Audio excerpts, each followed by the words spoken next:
Hello, YouTube. This is Reading Reddit, and thank you so much for joining me today. This episode is going to be about HOA.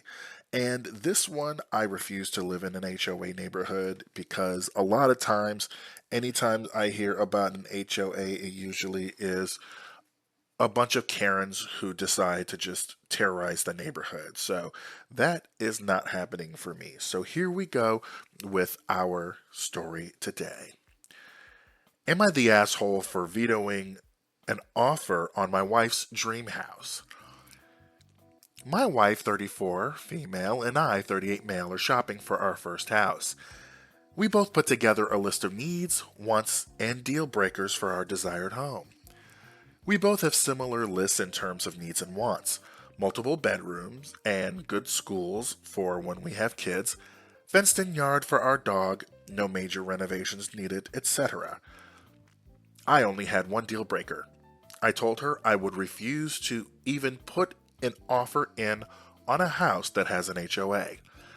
My parents lived in an HOA when I was a teenager, and I saw the amount of bullshit they had to go through all the time. There's no way I want to spend a huge amount of money and have to deal with that kind of thing for who knows how many years. The house could check every single box in our need and want list, and I would still refuse to even try and buy it. Well, our search has not been an easy one. We have been priced out of areas that we were hoping to live in, and the houses that are more within our budget are not exactly what we're looking for.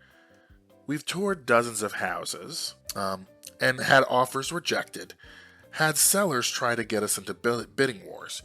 We've argued, disagreed, and fought.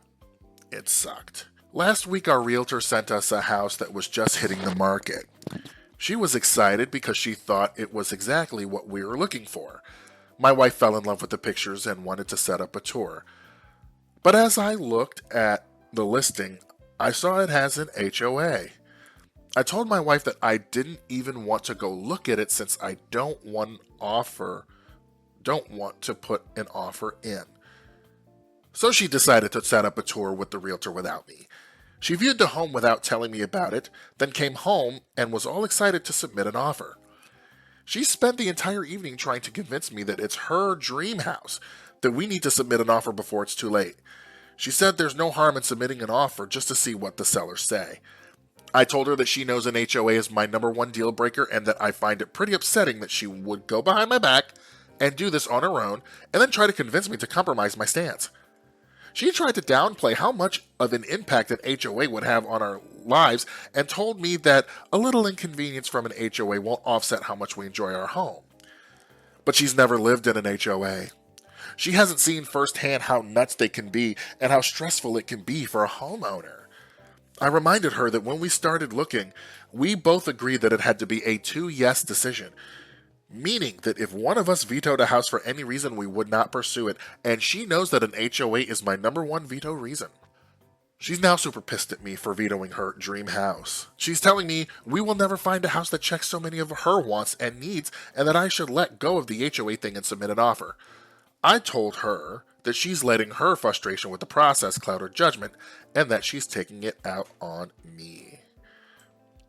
OP, I think that you are definitely not the asshole in this situation. As I said earlier in the video, every single time I've ever heard of an HOA neighborhood, there's always been a bunch of busybodies who simply want to run other people's lives, and that's exactly what I've seen with HOAs. And let's also face the fact that most likely the reason HOAs were even formed was to pretty much keep it white.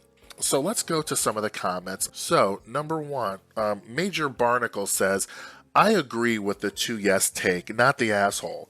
Also, I understand your wife feeling panicked, thinking she has found her dream house after so many bad ones and that there will never be another perfect house. She's starting to get fatigued and latched on to this after seeing so many bad ones. But there will be a 2-yes house if you keep trying. My husband and I saw 18 houses before we found the perfect house. Now that we're settled in our dream home, we laugh about how horrible it all was and how glad we are that we didn't settle. Give her a pep talk about how you two didn't settle for anyone but the perfect partners when you found each other, and you want the same for your house, for your perfect house. The house will come. Next comment, not the asshole. No way in hell will I live in a house where the neighbors get to decide what flowers I can plant in my garden, what color I can paint my house, choose how I receive internet, measure my grass, and rules on the pets that I want. My daughter and her husband were considering a property pre-COVID. I pointed out all the things in the HOA covenant that directly conflicted with the things they want to do. No vegetable gardens, no fencing backyards, no children's play equipment, no dogs weighing over 30 pounds, and a dozen others. The realtor said, but they don't enforce those restrictions. But they're there. They can choose to enforce them at any time. Are you going to dig up your vegetable garden, tear down your fence, and get rid of 2 out of 3 of your dogs? And then here is the first comment that's on the page, and this is going to be our last comment before we move on to our next story. Squawk Leon, okay, so reminded about the two yes decision. Finding a place to settle down, to live, to potentially raise a family is absolutely a 2 yes decision. And then quotes about she'll never find a house, just let go of the HOA thing. And and the commenter says, I get the feeling that perhaps she's just ready for the process to be over. She's moved into good enough territory, and in trying to convince you it's her dream house, she's also trying to convince herself. I would ask her, why would she even bother making the agreement with you if she was just going to throw it out? And what if you found a place and she vetoed it, or vetoed something else in your marriage? Do you no longer have respect when she says, have to respect when she says no? Have a deeper conversation about what's really going on here and what's driving this. Also, remind your wife that you aren't looking for her dream house. You're looking for a dream house for the both of you, not the asshole. Edit, this is my most upvoted comment, thank you. And now OP talks about, quotes, why bother when she's just going to throw it out? The realtor actually happened, this actually happened with another house our realtor found for us. I loved it, checked all the needs and wants, but it was a further commute than my wife wanted. I work from home, but she's a dental hygienist, so she has to drive to work every day. She didn't want to spend that much time in a car every day, so we didn't pursue it even though I really wanted to. I brought that up during the agreement about this HOA house, and she did not appreciate it. Of course she did. Of course she did. So, and then now we are going to move into our second story. Don't mess with my uncle. Woman shares how her uncle dealt with the Karen neighbor and the HOA. And then this says, if I had $1 for every time I hear someone appreciate their HOA, I would have a round total of $0. You see it too, right? Sometimes people are happy living with certain controversial choices, but I've never ever heard anyone be happy about an HOA. Maybe it's survivor bias, maybe it's Maybelline, I don't know. So don't mess with my uncle. My uncle is very much one of the coolest people I know. He crams every second of the day enjoying all that life has to offer, from safari trips to nature photography to beekeeping to tropical fish breeding, complete with custom aquarium building, and more. He's also the nicest guy you'll ever meet, willing to help anybody with anything at any time. One of his hobbies includes gardening, and he turned his giant backyard into a pollinator's paradise, with the flower beds enclosed by a small, short, white picket fence. The ones that are all like 6 foot tall and used to keep the garden contained, but they're more decorative than anything.